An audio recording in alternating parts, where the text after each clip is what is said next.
everybody, welcome to ReelRebel. Today I am going to review the movie Insomnia. Insomnia came out in 2002 and it starred Al Pacino, Hilary Swank, and Robin Williams. Now this was a requested review, so I want to thank you to my friend who gave me this movie to review. And it had been a long time since I had last seen it, and I'm actually I have it on DVD, of course. And I love Al Pacino. This came in, I think, a 4-pack of Al Pacino movies, and it's really, really good. It was directed by Christopher Nolan, who also did Inception, which is one of my favorite movies, and the newer Batman movies with Christian Bale. So the movie takes place in Alaska, in a place where, for a good portion of the year, you have constant daylight, and then, the other half of the year you have constant darkness. So Al Pacino plays a Los Angeles cop who is brought in on a case in Alaska of a murder of a 17-year-old girl. And it's the time of year where it's all sunlight. So he goes up there with his partner, and his partner is telling him that he has been offered a deal from the internal affairs that he is going to basically ruin Al Pacino's career by saying that he's planted evidence and he's done all these shady things. And so Al Pacino is not too happy with his partner. So if you have not seen Insomnia, okay, I'm going to just tell you right now, turn off this video and go watch that movie and then come back. But if you just want to watch me talk about the movie, you've been warned, spoilers ahead. So basically what happens is, in all this shuffle of Al Pacino, they think that they found the killer, and it's about 20 to 25 minutes into the film, and they're chasing him through this really foggy area where all the characters are really indistinct, and Al Pacino is going through, and he's going after who he thinks is the suspect who's running away from them, and in this fog he shoots at the suspect, but it turns out that it's his partner. So his partner, before he dies, it's like, you did that. It basically says, you did this to me on purpose. You killed me because of what I was going to do to you.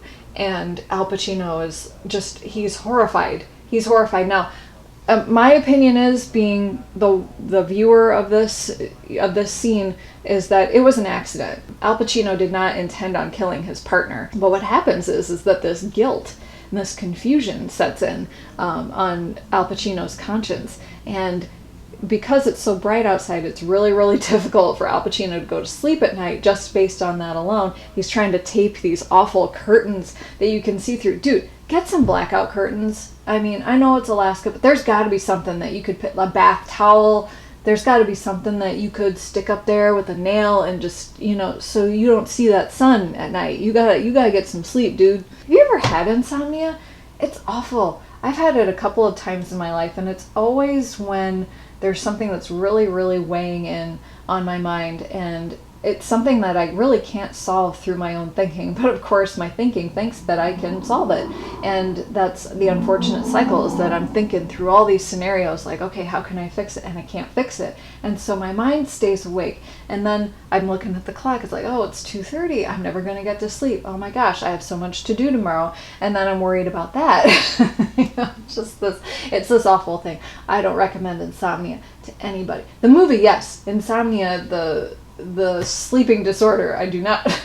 So this character is really, really interesting, because he's not only after this killer, but he's also dealing with this guilt and also this confusion that's setting in. He ends up going about 6 days without sleeping. Now, after 6 days, you're hallucinating. You are not functioning. You definitely shouldn't be driving. You shouldn't be going after a killer. But so then Robin Williams' character comes in, and he's kind of the opposite of Al Pacino, where Al Pacino looks really drained, and his eyes, those beautiful eyes of Al Pacino, they're all just like bags, and it just looks like he really, really looks like he hasn't slept in a really long time.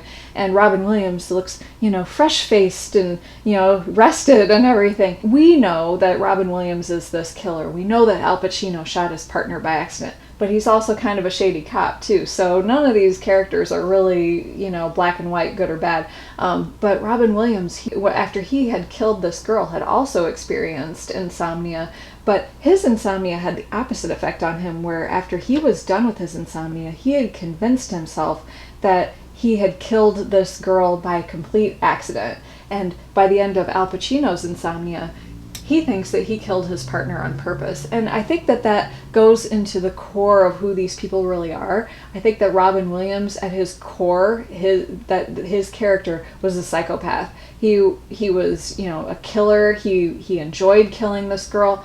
Where Al Pacino, I think that deep down underneath all of his cover-ups and his planting evidence and doing all these shady cop things that got him in trouble in the first place, that actually he had good intentions underneath everything. And maybe that's why after his insomnia, he felt like he did something wrong, where the Robin Williams character, because he was not such a good guy, had cleansed himself of all of that guilt. And he's like, oh, it was an accident. I didn't actually beat up that girl to a pulp until she died. So I asked my friend, so what was it about Insomnia that made you want to have me review it? And he said, what I like about that movie and what stood out was that the no darkness insomnia thing was not used as a crutch or a gimmick, but as a storytelling device. And I'd agree with that. Actually, it's almost like a character in itself, and that it makes sense to what the characters are going through.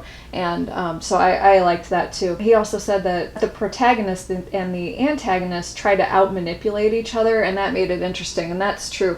Robin Williams and Al Pacino were a terrific match in this. I really enjoyed that. And I remember that the first time I saw this movie, I thought, wow, Robin Williams, he's a talented actor. It's so sad that he's no longer with us, but I honestly enjoyed his serious film roles a lot more than I ever enjoyed any of his comedic roles, which I'm sure that they're great and people love those too. But Awakenings, oh, that was such a good movie, and Good Will Hunting and Dead Poets Society and all these movies that he was in. He really was a gifted actor. Another thing that he said was it was a good 3-act structure with well-defined acts, and the acts changed based on the protagonist's decisions, not necessarily the action. It tends to give the movie more depth.